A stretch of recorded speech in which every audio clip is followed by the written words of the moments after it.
Once upon a time, in a peaceful village surrounded by tall palm trees and flowing rivers, there lived a great warrior named Otis.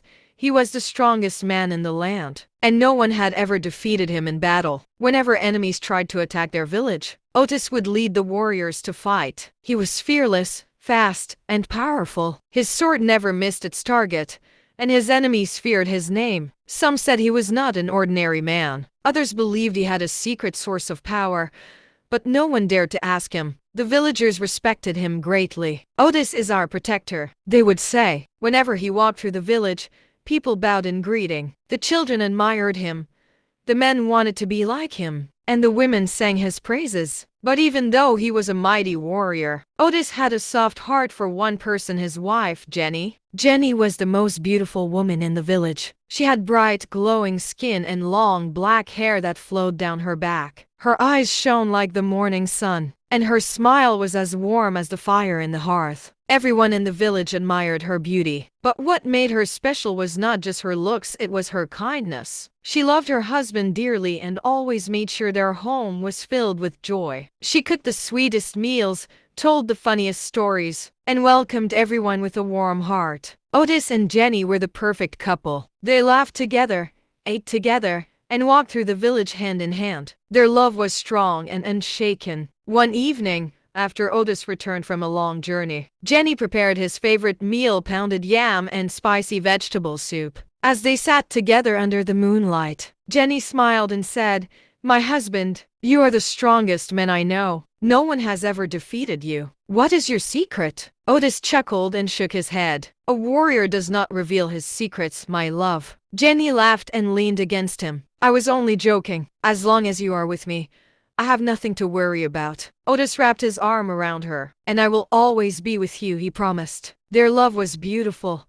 Their home was peaceful, and everything seemed perfect. Life in the village continued as it always had. Otis was still respected as the greatest warrior, and Jenny was still admired as the beautiful and kind wife of the village's protector. Their love remained strong, but little by little, small misunderstandings began to creep into their marriage. One afternoon, Jenny sat outside their hut, weaving a basket while humming a song. Otis had promised to return early from training with the village warriors, but the sun was already setting, and he was nowhere to be seen. When he finally arrived, Jenny stood up and folded her arms. "Otis, you promised to come back early today. I have been waiting for you." Otis sighed as he wiped sweat from his forehead. "I know, Jenny, but the young warriors needed extra training. We cannot afford to be weak." Jenny frowned. "You always say that, but what about me? You spend more time with them than with me." Otis looked at her with surprise.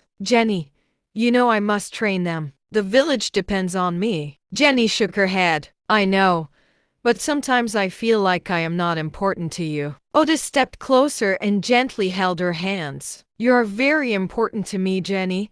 Please don't think otherwise. I am doing all this to keep you safe." Jenny sighed and looked away. She knew her husband's duty was important, but sometimes she wished he would choose her first. Later that evening, after eating dinner together, Jenny seemed happier. Otis told her a funny story about one of the young warriors who tripped over his own sword during training, and Jenny laughed so hard that she almost spilled her soup. Everything seemed normal again, but the little crack that had formed between them did not disappear. A few days later, another misunderstanding happened. Jenny had spent the entire morning preparing Otis's favorite meal, grilled fish with spicy yam porridge. She set the food on the table and waited for him to return. But when he finally walked in, he barely glanced at the food. "I am not hungry," he said, sitting down to sharpen his sword. Jenny stared at him, shocked. "What do you mean you are not hungry? I spent hours making this for you." Otis continued sharpening his sword.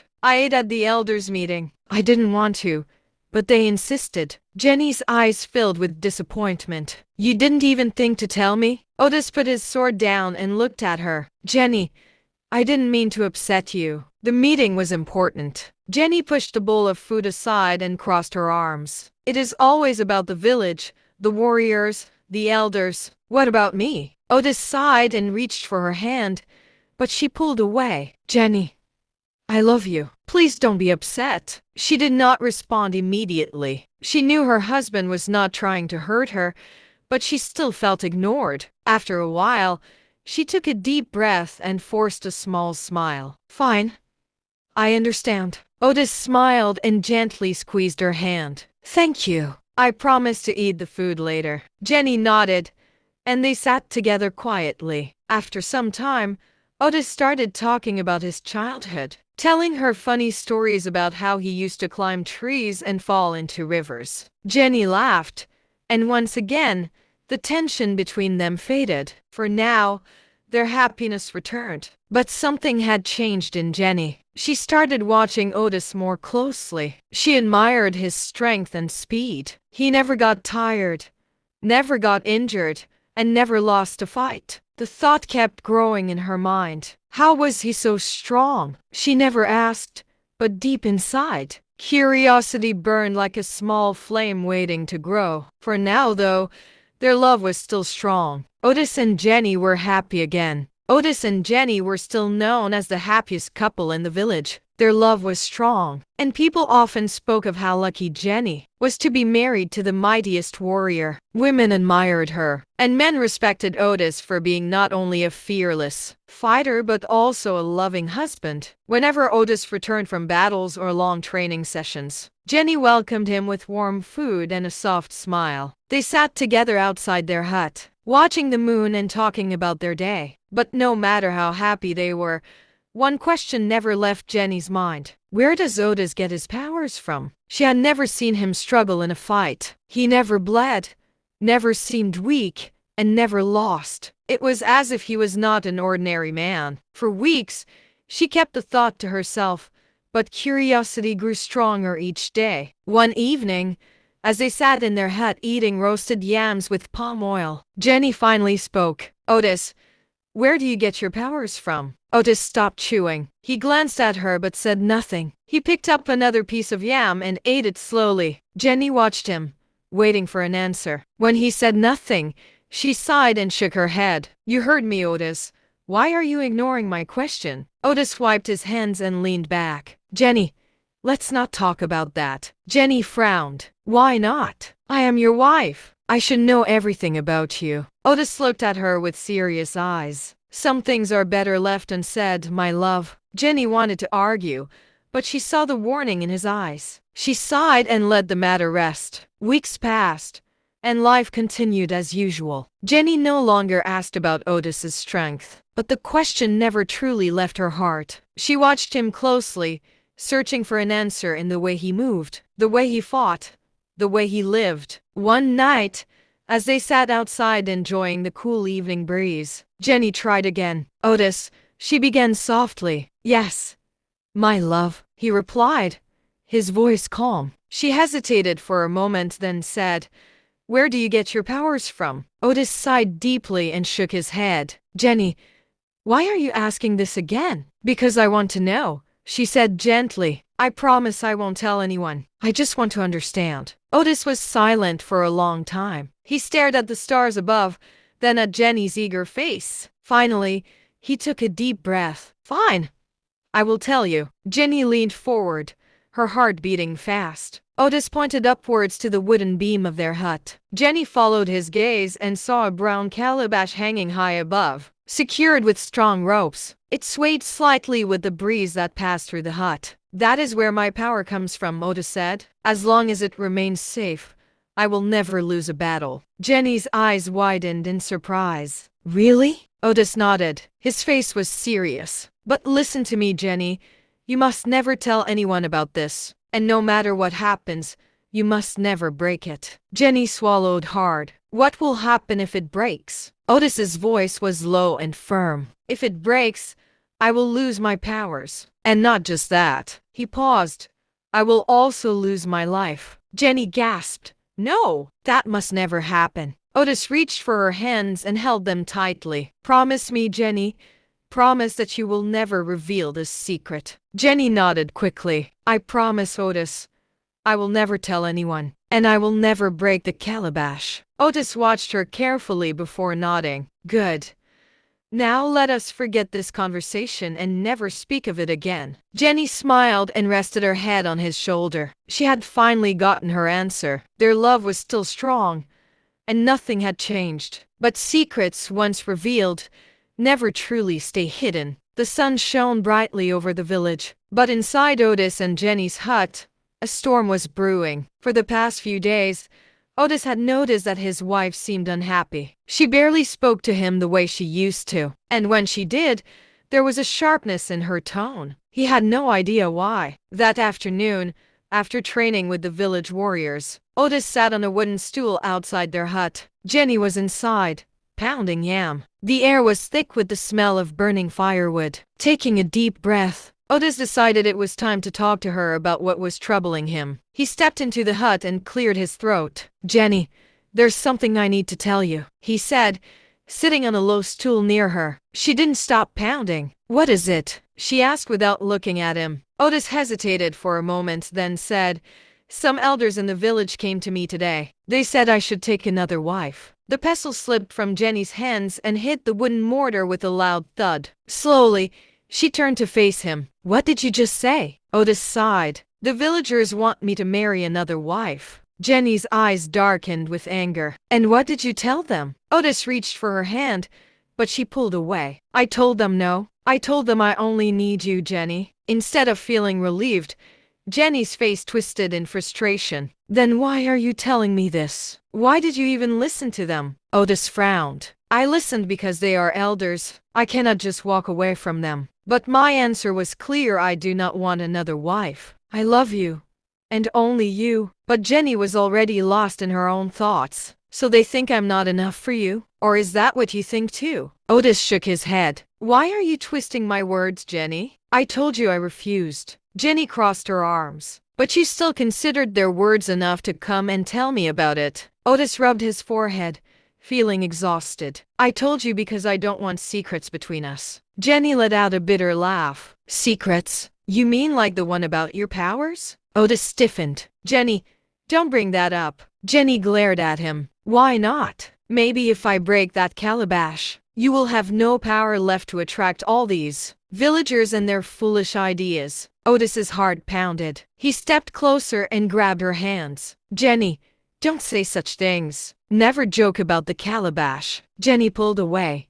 "Why? Afraid I might actually do it?" Otis swallowed hard. "Please, my love, don't ever speak like that again." Seeing the fear in his eyes, Jenny scoffed and walked away, leaving Otis shaken. Days passed, and although they made peace, there was still tension between them. Jenny acted like she had forgotten about the argument, but Otis noticed something had changed. She was colder, quieter, and her smiles no longer reached her eyes. Then, one evening, another argument erupted. Otis had just returned home when Jenny started complaining again. "You spent too much time outside today. Or were you with the elders, planning how to marry another wife?" Otis sighed. "Jenny, not again. I already told you I don't want another wife." Jenny's anger boiled over. "Lies! You men are all the same. If I don't stop you now, one day you will change your mind." Otis tried to hold her, but she pushed him away. Her eyes flickered towards the calabash hanging from the wooden beam. Without thinking, she grabbed a long stick nearby. Her face twisted with anger, and suddenly she hissed, "Maybe I should just break that thing and see what happens." Otis's breath caught in his throat. "What did you just say?" Jenny took a step closer, her eyes locked on his. "You heard me. Maybe if I break it, you won't be so powerful, and these villagers will stop coming to you with their foolish ideas." Otis's hands clenched into fists, not out of anger, but fear. He reached for her shoulders, gripping them firmly. "Jenny, don't you dare say that again, ever." But before he could stop her, Jenny swung the stick with full force. The calabash shattered into pieces. For a moment, nothing happened. Then, suddenly, a burning red substance poured from the broken calabash, hot blended pepper. Jenny screamed. The pepper splashed into her eyes, burning like fire. She dropped the stick and fell to the ground, wailing. "Help me! Otis, please help me!" she cried, rubbing her face, but the pain only worsened. Otis stood frozen, watching the woman he loved roll on the floor in agony. His heart pounded, not just from the shock but from the betrayal. She had done it. She had tried to end him. Jenny's screams pierced the evening, loud and filled with pain. She rolled on the ground, clawing at her burning face. Otis, please, help me. Otis stood frozen, his heart heavy. The woman he loved, the woman he had trusted with his greatest secret, had tried to end him. And now, she was suffering because of her own actions. Still, he could not watch her like this. No matter what she had done, he was not a heartless man. With a deep sigh, Otis grabbed a clay pot of water and knelt beside her. Stay still, he said firmly. Jenny whimpered, barely able to keep still as the fire in her eyes burned. Otis slowly poured the cool water over her face, washing away the stinging pepper. He used his hands to gently clean her eyelids, making sure the water reached every part of her burning skin. She gasped as the cool relief washed over her. Her sobs slowed, and her breathing became steadier. Otis sat back and watched as she blinked several times, her vision slowly returning. Jenny touched her face, feeling the wetness and the pain that still lingered. Otis, she whispered, her voice shaking. She looked up at him, and for the first time, she saw the disappointment in his eyes. It was deeper than anger. It was the look of a man who had been wounded beyond repair. Tears welled up in her eyes. I made a mistake, she choked out. I didn't mean to. Otis stood up, his jaw tight. He walked to the corner of the hut, where her belongings were neatly placed. Without a word, he picked them up, one by one, and carried them outside. Jenny watched in horror as he threw her clothes, her jewelry, her belongings, all of it into the open yard. She scrambled to her feet, her legs weak. Otis, what are you doing? He turned to her, his voice cold. Leave. Jenny shook her head, stepping forward. No, please. Don't do this. I didn't mean to hurt you. Otis let out a bitter laugh. Didn't mean to? Jenny, if I had not outsmarted you, I would be dead right now. Jenny sobbed, falling to her knees. I was angry. I wasn't thinking. I love you, Otis. Otis's face hardened. Love? He pointed to the broken pieces of the calabash on the floor. A person who loves you does not try to destroy you. Jenny shook her head rapidly. Please, don't send me away. I will never do anything like that again, I swear. Otis's expression didn't change. He simply took a deep breath and said, I cannot live with someone who would rather see me dead when angry. Jenny's heart shattered. She had lost everything. Slowly, she got up, her legs trembling beneath her. She looked at Otis one last time, hoping to see mercy in his eyes. But there was none. With tears streaming down her face, Jenny turned and walked away, regret weighing heavily on her shoulders. And Otis? He stood there, watching her disappear into the midday, knowing that she was no longer his. Please always have this at the back of your mind. Trust is fragile once broken. It may never be restored. Jenny's betrayal showed that some mistakes can never be undone. Words have power when angry. We must be careful what we say. Jenny's threats, even if spoken in anger, led to her downfall. Love should not be destructive. True love protects, not harms. Jenny's actions proved that she valued her emotions more than her husband's life. Self-control is important. Otis remained calm and handled the situation wisely, proving that wisdom is greater than strength. Regret comes too late. Jenny realized her mistake only after losing everything. But by then, it was too late to fix it. Thank you for watching till the end. Please like, share, and subscribe to my channel.